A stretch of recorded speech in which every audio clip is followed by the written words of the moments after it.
Joined on the Denny's Automotive Muffler Center Newsmaker line by Laura Morgan. She's Senior Director of Programs at Do No Harm. Laura, good morning to you. Merry Christmas to you. I hope that you're doing fine today. How are you? We are great. Good morning and Merry Christmas to you and your audience. Thank you very much. There's a report that Do No Harm, a medical watchdog, recently released exposing the AAMC, that's the American Association of Medical Colleges, the overlord of medical education. They're still pushing DEI, or I call it DIE, into medical schools, despite the fact that Americans clearly do not want their doctors determined by DEI, but merit. What's going on? It's wonderful that the public has that opinion, because that's certainly what needs to turn this thing around. And the Association of American Medical Colleges has command and control over the entire education curriculum, the entry to medical college, the application services. And so this is something that just has a lot of influence over medical education. It's remarkable when you take a look at some of the things that are occurring now, like, for example, University of California, San Francisco School of Medicine. What's going on there? Oh, my. Well, you know, the UCSF, it's being part of the University of California system.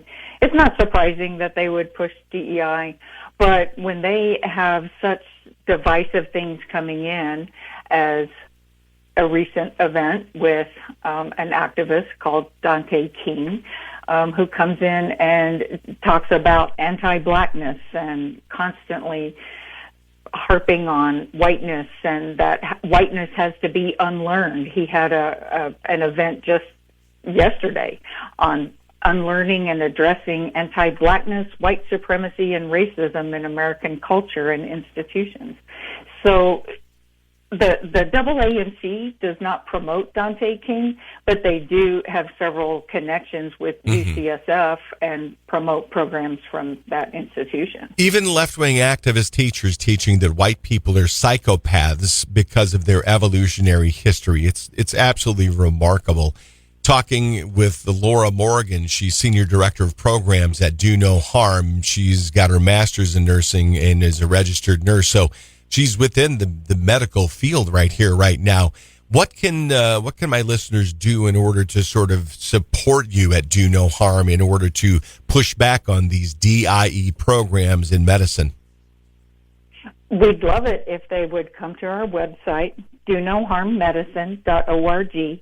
If you go to our newsroom, then your listeners can actually filter down by state and see the things that we've written about and posted about in the state of Iowa, because we're dedicated to removing DEI from medicine, and Iowa's a great place for that to happen. Yeah, I'll tell you what, it's something where, again, I think that people, once they understand what DIE can do to them and to their medicine, I mean, you want the most qualified people who are there to work on you. You don't want the people who got there because they were chosen because of their race, gender, sexual orientation, or whatever. Laura Morgan, thanks for joining us here on the morning show. We appreciate your time. Merry Christmas to you and yours, okay?